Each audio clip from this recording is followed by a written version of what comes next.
В один из морозных дней весны, когда арктический ветер свистел сквозь снеговые просторы Северной Гренландии, 36-летний ученый Артур принял решение, которое определило бы его судьбу. Эта экспедиция в неизведанные земли была его мечтой на протяжении многих лет. Его сердце переполняло волнение перед возможным открытием, которое могло бы изменить представление человечества о древней истории. Первоначальные недели путешествия прошли не слишком гладко. Артур и его маленькая команда сталкивались с суровыми условиями: шторма, заснеженные тропы и холод, пронизывающий до костей. Ночью они укрывались в палатках, опасаясь, что ветер унесет их в незнакомое никуда. Тем не менее, Артур был полон решимости, что все его усилия окупятся истинной находкой. Однажды, прогуливаясь вдоль ледяных склонов, он заметил странный контур скального образования, просвечивающего сквозь лед. Любопытство и инстинкт исследователя подстегнули его изучить это место.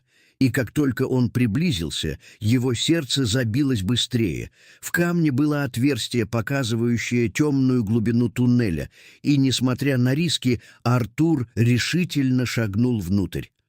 Внутри туннеля воздух был холодным и свежим, а свет лунных лучей пробивался сквозь узкие трещины, создавая мистическую атмосферу. Проход постепенно расширялся, и вскоре Артур оказался в огромной ледяной пещере. Глядя вокруг, он ощутил, как захватывает дух. Поверхность стен пещеры была покрыта старыми ледяными отложениями, а некоторые участки сияли словно кристаллы. Но именно ледяная стена, встреченная Артуром, привлекла его внимание. На ней он заметил темный силуэт, который как будто прятался в ледяной массе.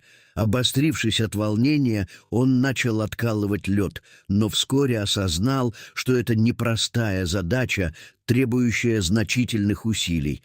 Поняв, что одного ему не справиться, он решил, что необходимо вернуть в деревню за помощью. Прибыв в небольшую деревеньку, расположенную вблизи, Артур начал искать помощников. К его облегчению ему удалось найти несколько местных жителей, готовых присоединиться к его команде за разумное вознаграждение. Вскоре они вернулись к пещере, но путь оказался непростым. На их пути возникла нестерпимая снежная буря. С сильными порывами ветра и завывающим снегом команда сделала все возможное, чтобы не потерять друг друга, и, наконец, нашла вход в пещеру.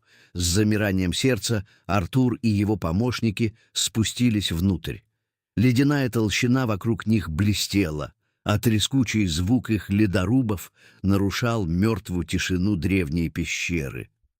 Постепенно они начали откалывать лед, когда один из рабочих, случайно ударившись, вызвал треск и грохот. Все Just Frozen Alarm и отошли назад, когда ледяная стена под их усилиями вдруг обрушилась, и перед ними раскрылась каменная стена с древними рисунками. Артур присел на колени, рассматривая произведения, которые, казалось, были созданы тысячелетия назад.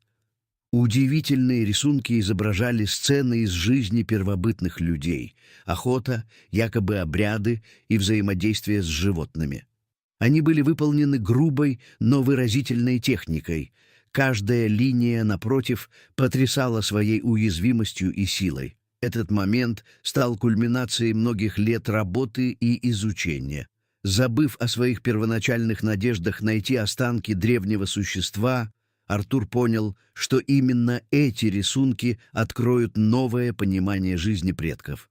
Он знал, что должен сообщить об этом своему научному сообществу как можно быстрее.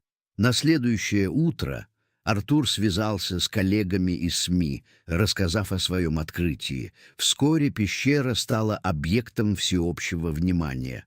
Ученые со всего мира начали стягиваться в это отдаленное место, чтобы исследовать и задокументировать легендарные рисунки. Сам Артур стал предметом восхищения и обсуждений. Его имя всплывало в новостях и газетах. Однако он не успешен с финансовой точки зрения, что не беспокоило его.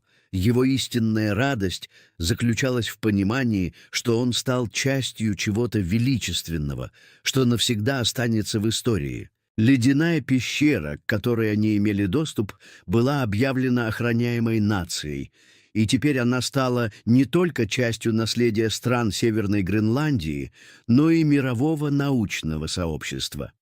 Артур гордо наблюдал за тем, как его работа открывает двери для будущих исследований, а его имя стало упоминанием в учебниках истории.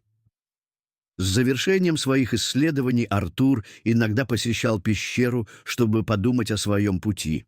Он понимал, что, возможно, не разбогател, но не о том мечтал. Его главная цель — оставить след в мировом понимании, оставить его имя среди тех, кто изменил ход истории и стал свидетелем прошлого. Благодарим вас за просмотр. Подписывайтесь на канал, ставьте лайк и не забудьте нажать на колокольчик уведомлений, чтобы не пропустить наши следующие увлекательные истории.